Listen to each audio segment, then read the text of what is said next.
দিলের সোবতে দূরে থাকলে শয়তানে ধরে আস্তে আস্তে মুনাফিক হয়ে যায়, পরে মূর্ত দিয়ে মারা যায়।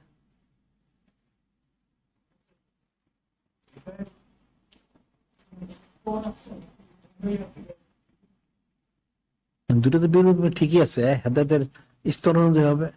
নবী সিদ্দিক শহীদ চলে আছে না, সলিনের একরকম হেদায়েত, শহীদের একরকম হেদায়েত, সিদ্দিকের একরকম হেদায়েত, পার্থক্য তো রয়ে গেছে।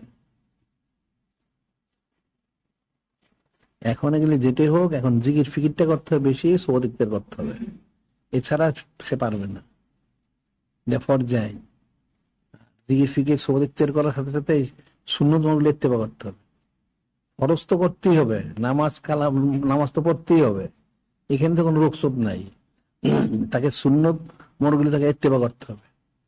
যত করবে আস্তে আস্তে তো সে তার মধ্যে রহমত মন বর্ষিত হবে, আর সে কামিয়ে হয়েছিল আস্তে আস্তে পর্যায়ক্রমে। এছাড়া তার কোনো ব্যবস্থা নাই। শরীয়ত পালনে যারা চুচেরা করে সব কাফের, কেউ মুসলমান না। একদম সরাসরি পর্যায়। তাসবকে সমষ্টি যারা অস্বীকার করে এরাও কাফের। তাসব ছাড়া সে কোনোদিন ইসলাম হাসিল করতে পারবে না।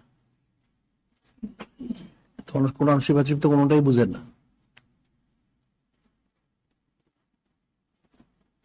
আল্লাহ বলেন অসবি নাফসাকা মা আল্লাযিনা দুনা রাব্বাহুম বিল গাদলা শিরুন ওয়াজাহুম, তোমরা তোমাদের নিজেদেরকে আল্লাহ ওয়ালা যারা আমাদের ইখতিয়ার করাকে লাজিম করে নাও, ফরজ করে নাও।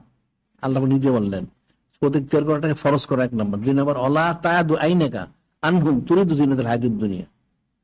আবার পরে আবার আল্লাহ বললেন তোমরা দুনিয়ার মোহগ্রস্ত হয়ে আল্লাহ ওয়ালা আল্লাহ দূরে সরে থেকো না, থাকলে গোমরা হয়ে যাবে।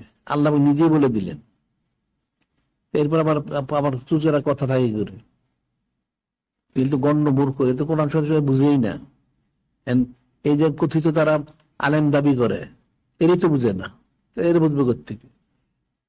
কোনদিন বুঝবে না।